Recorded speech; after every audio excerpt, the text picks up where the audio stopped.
Welcome to Talking Mopars, episode number 150. This is a replay of the Facebook and YouTube live stream episode that I recorded late into Saturday night, discussing my trip to Holley's MoParty 2022 with my friend Matt from Big Block's Garage, and what a great time we had. A week after MoParty, I actually flew down to Arizona to hang out with some of my other Mopar friends at the Duct Tape Drags at Tucson Dragway. So the next episode of the show will be a recap of that awesome event as well. So stay tuned for that. But right now, we got to recap MoParty 2022. So without further ado, if you are a Mopar enthusiast, then you are in the right place. Don't go anywhere. You're tuned into the best Mopar enthusiast-driven podcast on planet Earth.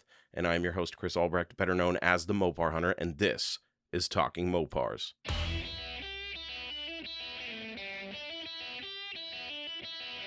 You're listening to Talking Mopars with the Mopar Hunter, your direct connection to all things Mopar.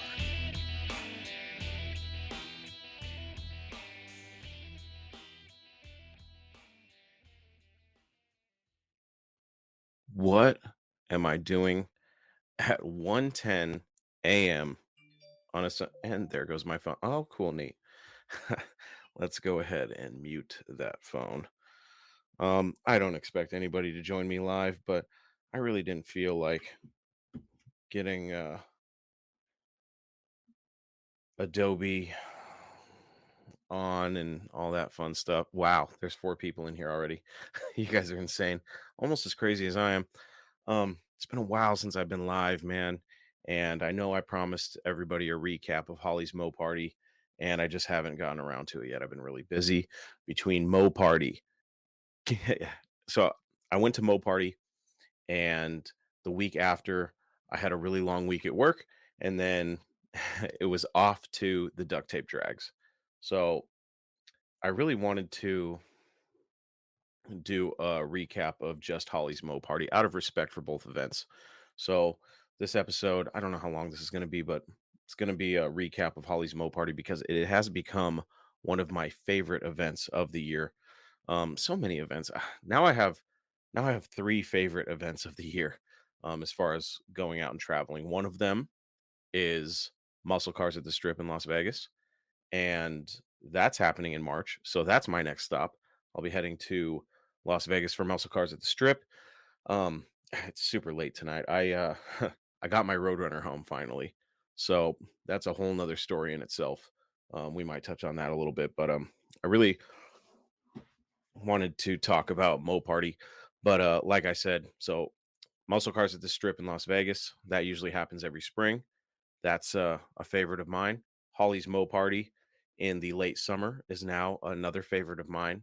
And then for the first time, I was able to attend the duct tape drags in Tucson, Arizona at Tucson Dragway, which was a lot of fun. I didn't expect it to be that fun. So I'll probably do um, an episode about duct tape drags as well. But I did want to talk about Holley's MoParty. It happens usually. This was the 3rd annual MoParty. I didn't make the first one. I did make last year's, and it was so much fun. This year, I didn't go with as many people, but I had just as much fun. Um, this year, the plan. So last year, I flew out to Nashville, rented a Ram truck, and drove to Bowling Green, Kentucky, to Beach Bend Raceway Park, where MoParty is held every year, and met all my friends there. This year, I opted to fly into Arkansas and do a 10-hour road trip with my friend Matt. You may know him as Big Block, um, host of Big Block's Garage, the podcast, which is coming back soon. So I encourage you guys to follow and subscribe to. I think he's just going to call it Big Block's Garage. It used to be Mad Fro Monroe on Big Block's Garage, but if you want to follow Matt, he's a great dude. Gets some great content. You can find him at Big Block's Garage on Facebook, Instagram, TikTok, and YouTube, and then in the podcast realm, wherever you get your podcasts. Um, so I fly out to XNA Airport in Arkansas. Super small airport. It's the smallest airport I've ever been to. Um, and met up with Matt, and our friend Chris Maddox was gracious enough to loan us his Challenger, his modern Challenger, and we road tripped out to Bowling Green. So I got to see Arkansas, Missouri, um, a little glimpse of Illinois, and then obviously Kentucky. And I have to say, it was an amazing road trip. God, I love the country. It's so nice out there. In fact, so I'm from the Seattle area. For those of you that don't know, sorry, I'm having a hard time talking today. It's been a long day. But I'm from the Seattle area, and for anyone that knows the West Coast, right now it's a complete dump. And I get to Arkansas and I'm looking at the streets, and I tell Matt, I'm like, "It is so clean here." And he was, like, surprised. And, I don't think he quite understands what a shithole Seattle has become. It is ridiculous, and the streets are so clean in Arkansas, you could eat off the gutter. In Seattle, that's not the case. You could try, but you might get poked with a needle or something crazy like that, but every time I go to these other places, they're so nice compared to where I'm from, and Seattle used to be a beautiful city. It has gone to shit. Um, it seems like it's worse every time I go down there too. The homeless encampments, the graffiti all over the freeway walls. It's ridiculous. And then I go to a place like Arkansas, the i- in the Walmart capital, like Walmart HQ is in Matt's hometown, and it's so clean. Um, I was blown away by that. So we make the road trip out. We do a live from the road. If you haven't seen it, go check it out. It's pretty funny. Um, but the week of MoParty, Blaine from Holley, he's like the event guy, super cool dude, uh, hits me up and he says, "Hey man, would you like to be a judge? We're gonna do something a little different this year. We're gonna have like celebrity judges, celebrity judges." So I'm like, "Of course." Like, I would love to. And it's for the truck and SUV class, which I thought was funny, especially since I don't have my tin grill anymore. The Mr. Norm truck is now gone. But I still love trucks, love them to death, and, I was like, "Absolutely, I will 100% be a judge at Holly's Mo Party." So, we road trip out there, we get to Mo Party, we get an Airbnb. For one, if you travel, screw hotel rooms, okay? Get Airbnbs. They're way better, and you can probably get them for cheaper. So, we get this awesome Airbnb in the same parking lot as the Mellow Mushroom, which is a great pizza joint. You get some drinks there, really awesome place. Um, and it's right by the I forget the name of the the Chrysler dealership, but there's like an old Plymouth Chrysler dealership. It's no longer that, of course, it's like a church now, but they have this huge painting on the back of the building, and it's a really cool, like a mural for awesome shots and stuff. Um, very, very cool. Dean, what's up, buddy? Thanks for joining me. And everybody else that's joining me right now, live, either on Facebook or YouTube, what's up? Thanks for joining me. It's really late. I don't know what you're doing. You should be asleep. So should I. But here we are. Um, I definitely see a lot more rubbish than other people, Dean. That's for sure. Um, so Bowling Green's just a great city. I love Bowling Green.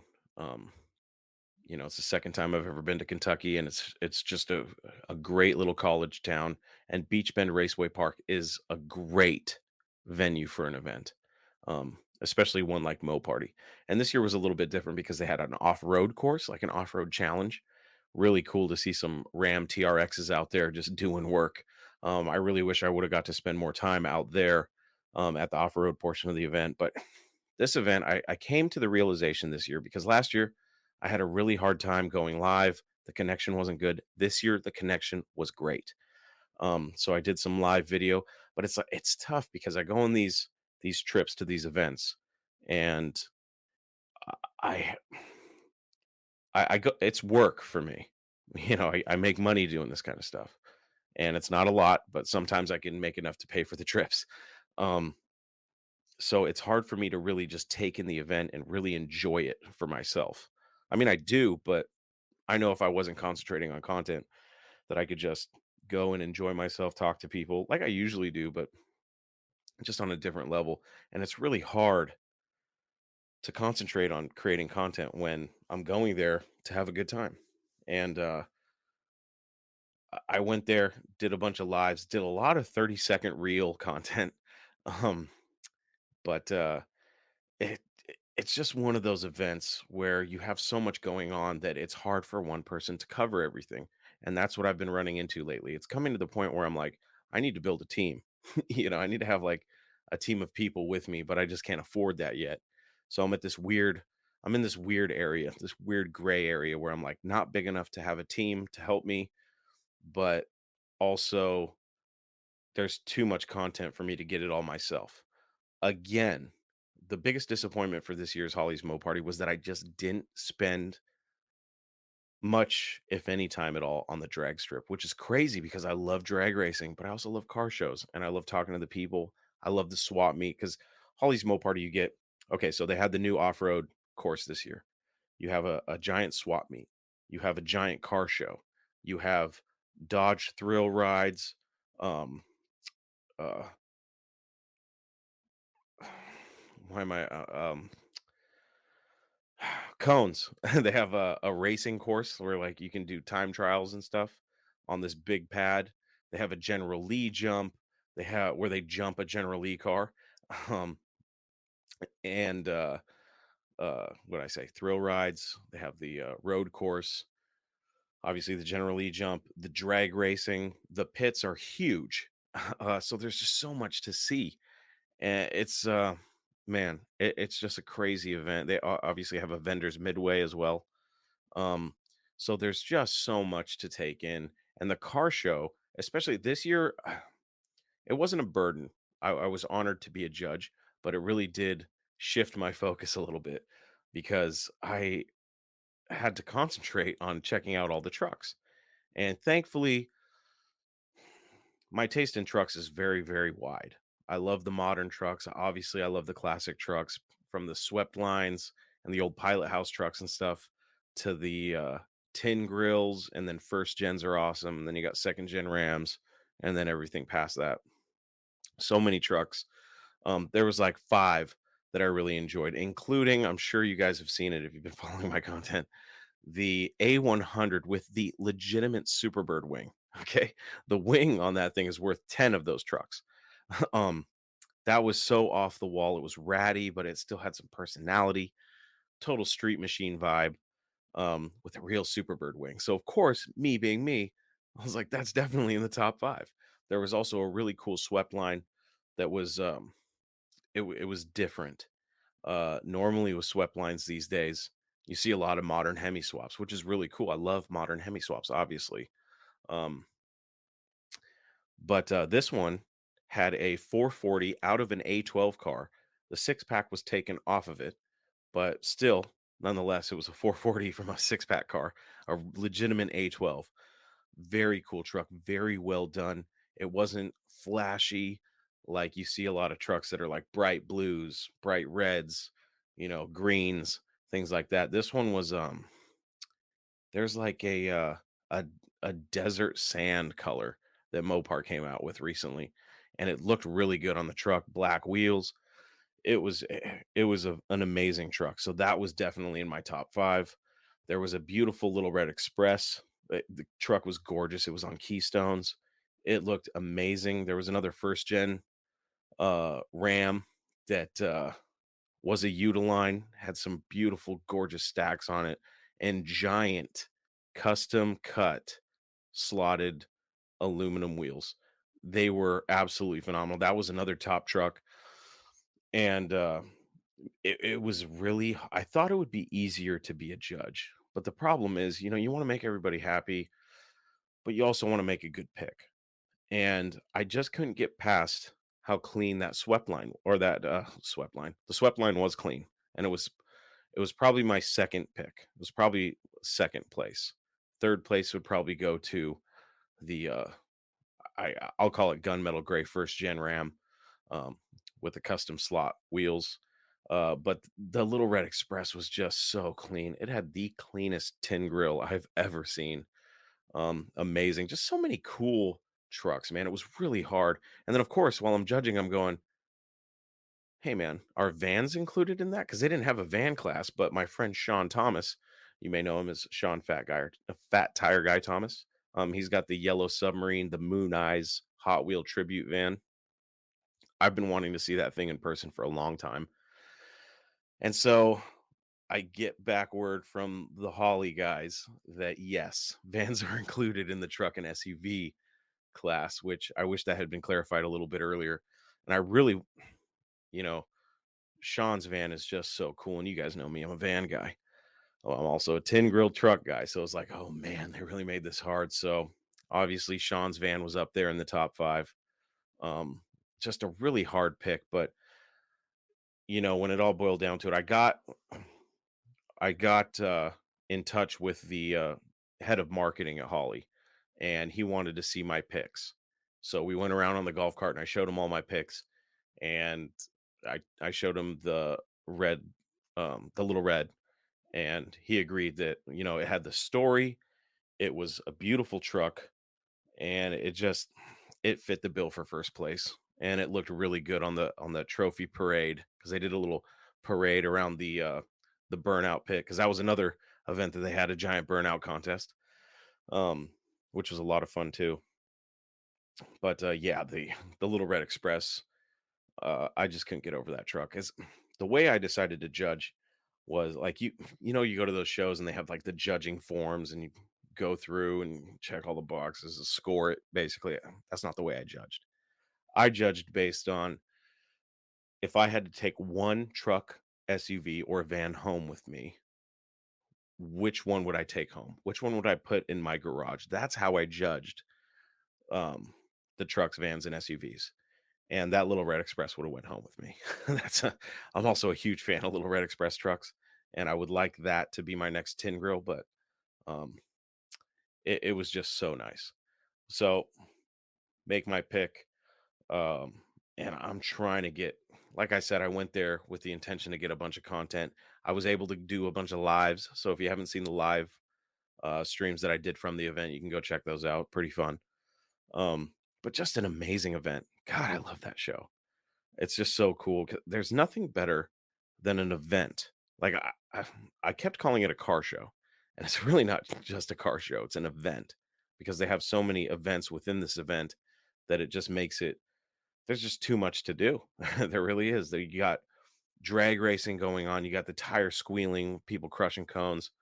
Just a lot of fun. Um, so Man, Holly's one show that I will have to make it to every year. There's a couple shows like that. Holly's now one of them. Much like Muscle Cars at the Strip.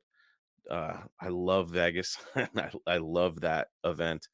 Um, Shout out to Phil and Jill Painter and Bill Adams and everybody else associated with Muscle Cars at the Strip. Great event. Can't wait to go back again in March.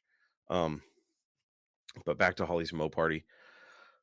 The pits alone, you could spend a whole day just looking at all the race cars in the pits. And one thing I love is seeing vehicles that I've seen in articles in magazines or on the internet.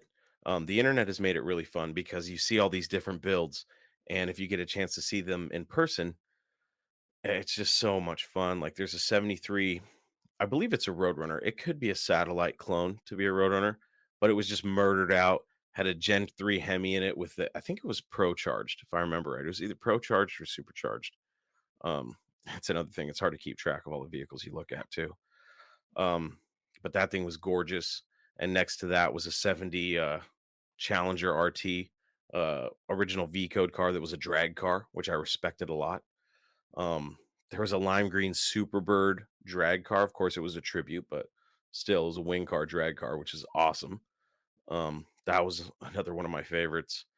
I got to see the Brockton Dodge uh, Charger Daytona, the one that had a vinyl top installed, and um, it had never been titled or registered or technically sold. That was a really cool car. That was my pick for best in show because, of course, you know, um, a good turnout of wing cars. I like it when they do the wing car parade because they get all the wing cars, and they even let the A100 with the Superbird wing uh, do wing car parade, which I thought was cool. Super. God, that event. I always have this period of depression when we start getting into fall and winter, especially this year that I'm not going to SEMA. But I know that the season's over for me, and I have to wait until spring to kick back up and get back out to these events.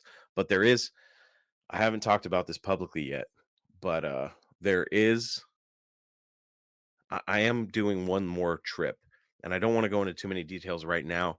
It's actually somewhat local to me. Um, I just don't want to spill the beans on it quite yet because it's going to be awesome. So stay tuned. That'll be coming up here in, let's see, what day is it? A couple weeks. I'm going to take a little weekend getaway and show you guys some really cool stuff. This where I'm going is going to be epic.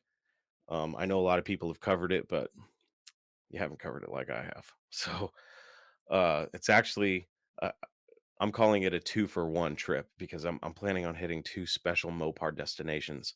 One of them's not technically all Mopar, but that's all I'll say about that. The other one is absolutely Mopar, and it's a very well-known place. Um, so I'll be making that trek. So stay tuned for that.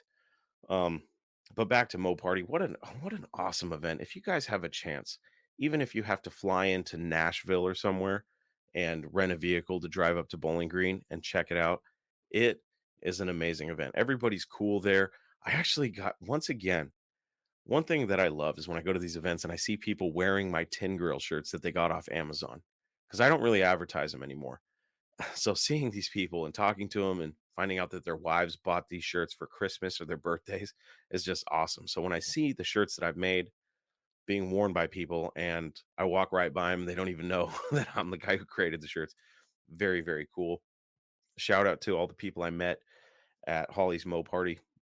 Um, it's really cool running into people that listen to the show and it's almost like you know them, but more like they know you because they listen to the show. I'm like, "Oh, you're Chris from Talking Mopars," and it's like it makes me feel really good that people listen to the show from all over the country, all over the world. That is awesome. Um, but yeah, if you get the chance, you owe it to yourself to go to an event like Holly's Mo Party. I love when these events have a car show, drag racing, because you're sitting there looking at all the cars and you're hearing the drag racing and you're hearing the tires squealing um, from the road course. So much fun. Everybody's having a good time. And then you go to the swap meet and you see all the cool parts. And they had in the swap meet, there was two vehicles that really stood out to me. One of them was a little Red Express for 3 grand. And it was a ratty pile of shit. But you know how much I love ratty piles of shit. This thing was awesome. 3 grand, no engine or transmission, which is perfect for me. Um, Man, if I had 3 grand and a way to get that thing home, that thing would have came home with me. I'll tell you that right now. Uh, so the uh, the Little Red Express was definitely one of my favorites in the swap meet, but they had a butterscotch A12 Super B, and from the looks of it, it was pretty original. No price listed or anything, but I can imagine how much money it was going for. I actually thought when I was looking at the car doing video on it, some guy comes up to me and he works for Stevens Performance. And if you're a Mopar guy, you know that Stevens Performance has probably the most epic Mopar boneyard in the country of the United States. So this guy goes, so what's the big deal about this car? And I looked at him and I saw that he worked for Stevens Performance. And I'm like, oh, you're trolling me right now. I thought he was trolling me. He wasn't trolling me. It turns out that that was like the maintenance guy for like the guy that cuts the grass and shit at Steven's Performance. So he really didn't know what was so special about that car because everybody was stopping and looking at it. So I had to explain to him, hey, this is less than 2,000 of the A12s made. This is what's special about them. M code 446 pack. Um, EL5, super rare color, butterscotch in a Dodge, Bahama yellow in a Plymouth. So I'm talking to him and I'm like, this guy has to be trolling me. And he really says he doesn't know. He's more of a Chevy guy. And I'm like, you've got to be shitting me. This guy works at Stevens Performance. It was crazy. But I also got to see Brianna and Keaton White. Congratulations on their recent marriage. And I got to see Brianna's awesome Roadrunner again. And Keaton, I got to see his charger. He's got a pro charged charger that is it's an awesome little resto mod. I love that. Love that charger. Um so I got to talk to them again, and obviously my friend Sean Thomas with the yellow submarine van. Um a guy named Shane. So this is another one of my favorite cars that I've ever seen. This guy Shane has this Coronet, it's old school Coronet, so like 66, 67, and it's like old school drag racer. And he built this thing with all parts that he had just laying around, and then he collected. He's a big Moroso um, collector, so he had all this old shit. And he's actually a member of um, the Brotherhood of Street Racers, which, if you know, in street racing lore and legend, was the club founded by Big Willie Robinson. They had the King Daytona. So it was really cool talking to him. He told me that he had the privilege of sitting in a room with not only Big Willie Robinson, but Dandy Dick Landy at DLI, Dick Landy Industries, in Dick's office, talking old street racing stories. And I was like, wow, you were literally a fly on the wall in that conversation. And so we're going to get Shane on the show, because his car was just so cool. And if you go back and look through the reels, you can't miss it. It's probably the most popular reel I posted in a long time. It's got like, I don't know, 70 something thousand views, but very cool car. So old school street racer. um, very cool. But that guy's awesome. So shout out to Tater. Tater, if you're listening to this, we'll get you on the show very soon. Um, I can't wait to talk to him, get some more details about the stories that he was hearing, and his history and his build, because it was a very awesome car. After talking to him, after I talked to the marketing guy, the head marketing guy at Holley, uh, I really wanted to take back my best of show and give it to Shane because that car is just so cool. It's a ratty shit box, and you know that I say that with love because I love those types of cars, and this car was perfect. Um, so if you haven't seen it, like I said, go check out my reels. You will definitely see it. You can't miss it. Um, it's the Gold Digger. The Gold Digger. What a cool car that was. Um, and then just so much stuff to see. I could sit here and tell you all about the cars, and I got to meet. How could I forget this? I got to meet Mr. Norm Jr. I got to meet Mr. Norm's son in person finally. So shout out to Lee Norm Jr.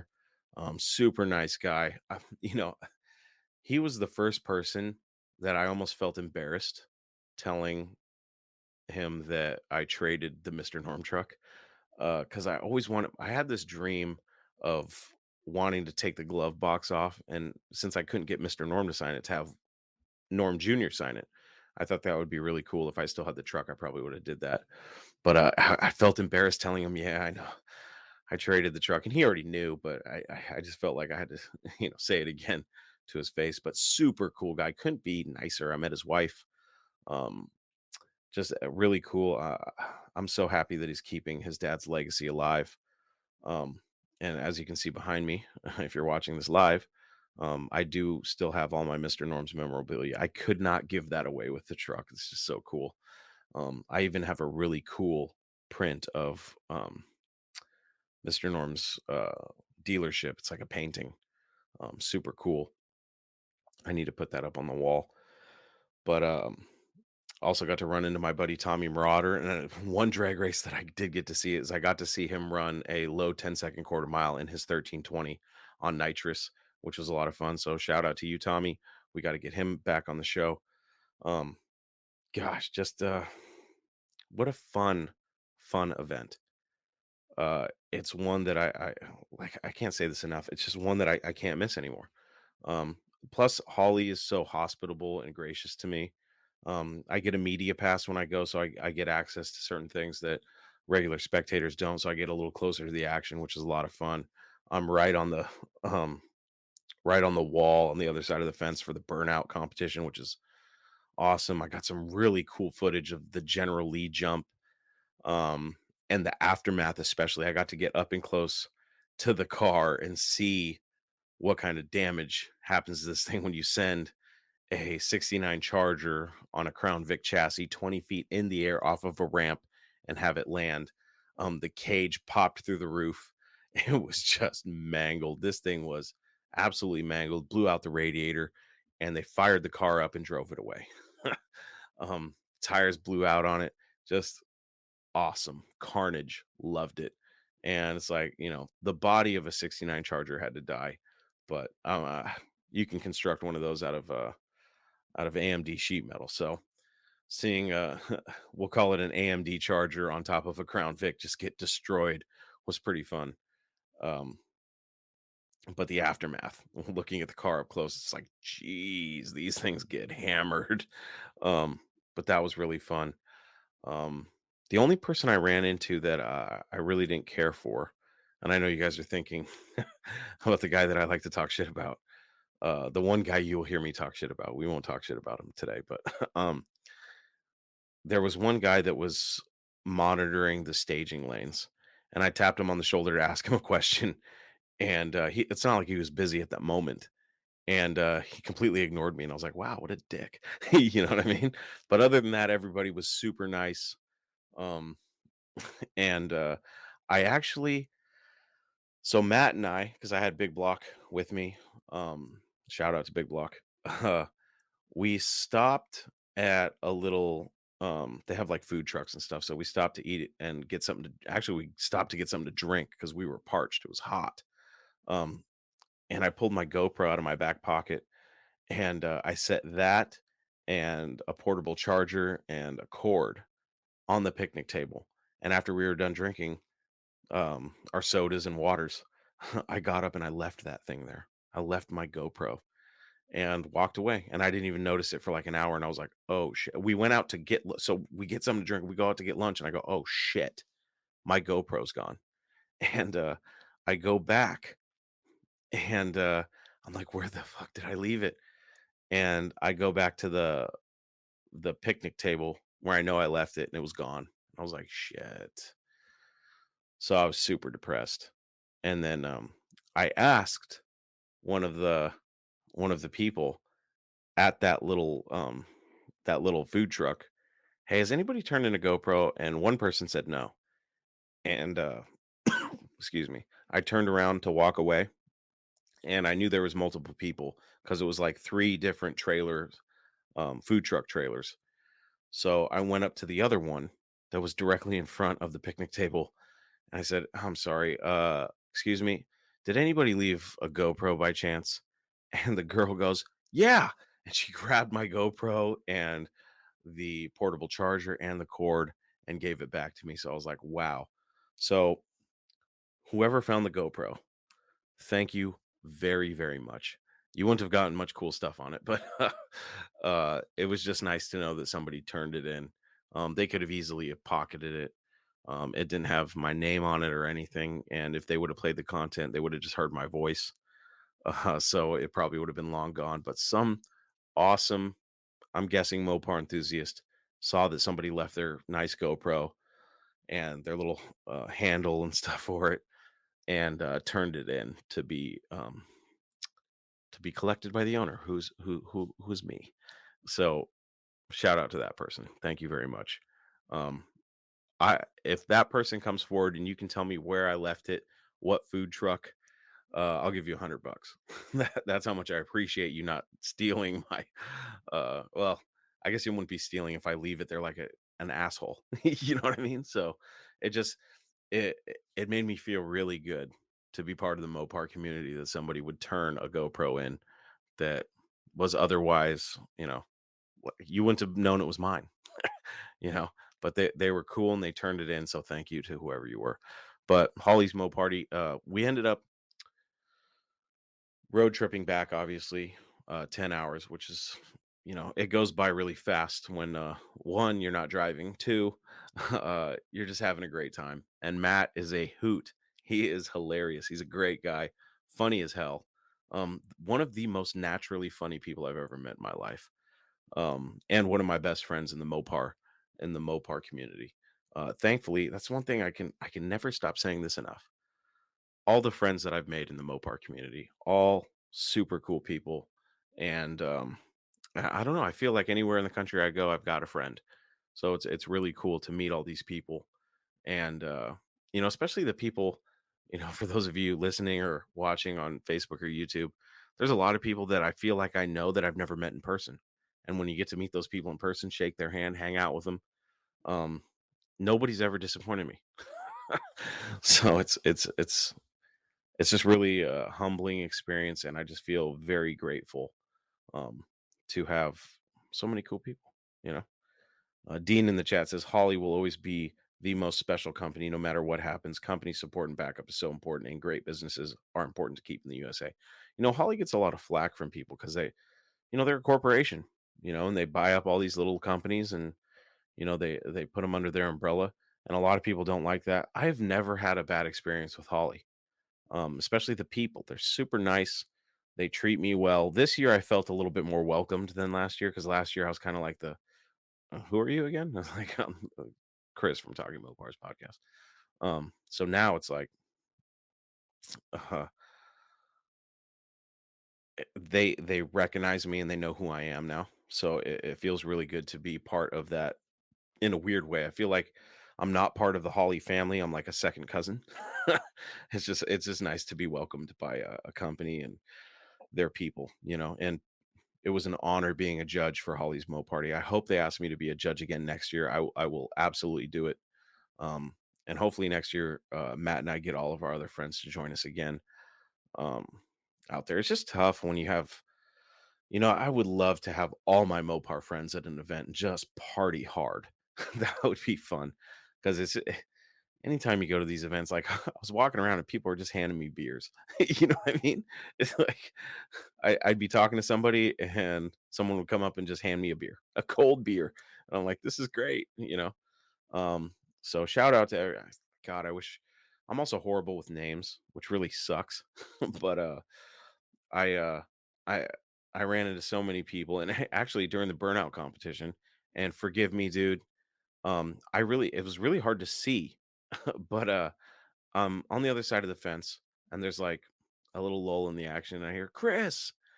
And I'm like, no shit. And I look into the crowd, I'm like, who the fuck is in the crowd yelling my name? And there's a guy's like, I made it. And I'm like, shit. I'm like trying to recognize who it is.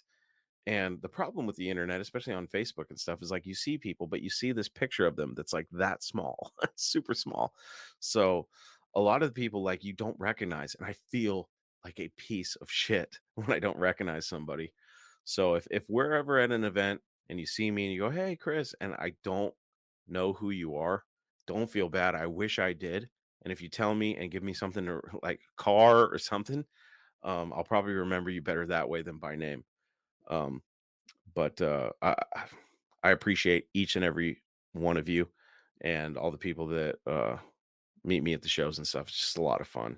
So shout out to all you guys. Dean says it was probably Walter P. Chrysler from Sleepy Hollow that turned in my GoPro. That's funny. Um, but yeah, Holly's Mo Party, definitely a show I'm going to go back to, or an event. I keep calling it a show. See, um, an event that I want to hit every year. I know a lot of people are telling me I got to go to Carlisle, got to go to Carlisle. I really want to make it next year. No guarantees. It just depends on my schedule. Um, I've been at my day job for going on 10 years now. So I finally have 3 weeks of vacation. But the problem is, it's like pulling teeth splitting up the vacation days because I would love to take a 4-day weekend here, 4-day weekend there, 4-day weekend over here. It just doesn't work like that. So I have to be really careful.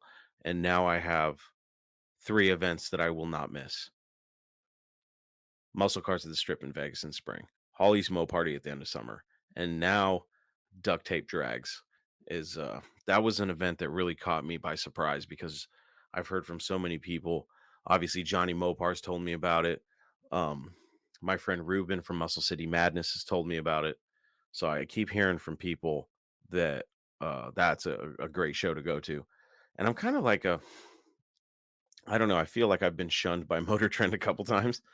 But I did go to Duct Tape, and that's a story for a different show. So we'll do another episode of Talking Mopars about that one. But I just wanted to give a little rundown of Holly's Mo Party, tell you guys what a great time I had. and encourage you to, if you can, get out to that show. Come hang out with me. Let's drink a couple beers. Let's talk some Mopars. And I think we'll call it a night. It's almost 2 o'clock here on the West Coast, and we've gone for about 40 minutes. Um, I what I already did my Talking Paranormal show earlier tonight, which is a lot of fun. If you haven't checked it out yet, um, it's called Talking Paranormal, and you can find it on Spotify. I like Spotify because it allows me to not only just play it as a podcast, but you get to watch the video as well. So I encourage people to listen or watch, more so watch. Talking Paranormal is more of a show that you watch, because we review videos and stuff. And Matt couldn't join me tonight because he's out at a show. So Big Block was missing in action today or tonight. So uh, I was riding solo, and it's just a really fun show. Aside from Mopars, I really love talking about weird stuff, ghosts, Bigfoot, aliens, things like that. So if you're into that kind of stuff, then go check out Talking Paranormal. But that's it for Talking Mopars tonight. Thank you for joining me on this random live, super late at night. A lot of fun. I see there's a handful of you guys hanging out. Uh, so yeah, I'll be ripping the audio from this and posting it as an audio episode for Talking Mopars. Probably tomorrow or today now. So thanks for joining me. No Mopar left behind. We'll catch you next time right here on Talking Mopars.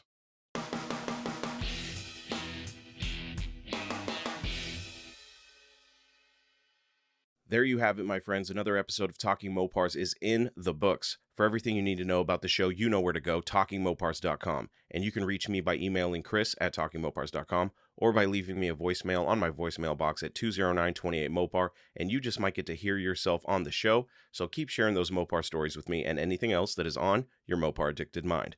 Special thanks to my friends over at DIYhemi.com. For those of you that don't know, Blake has rebranded DIY Hemi, so although the website is still DIYhemi.com, DIY Hemi is now Sublime Technologies.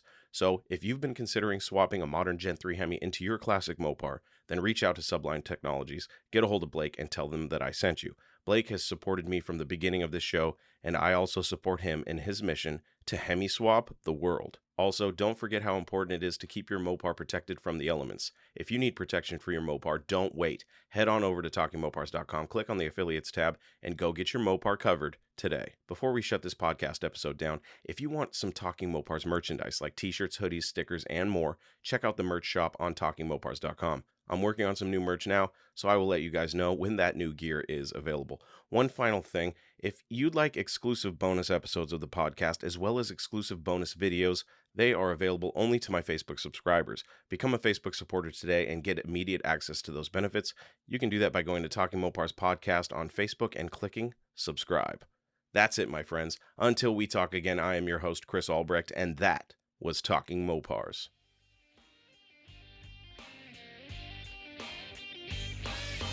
Thank you for listening to Talking Mopars, your direct connection to all things Mopar. Until next time, remember, no Mopar left behind.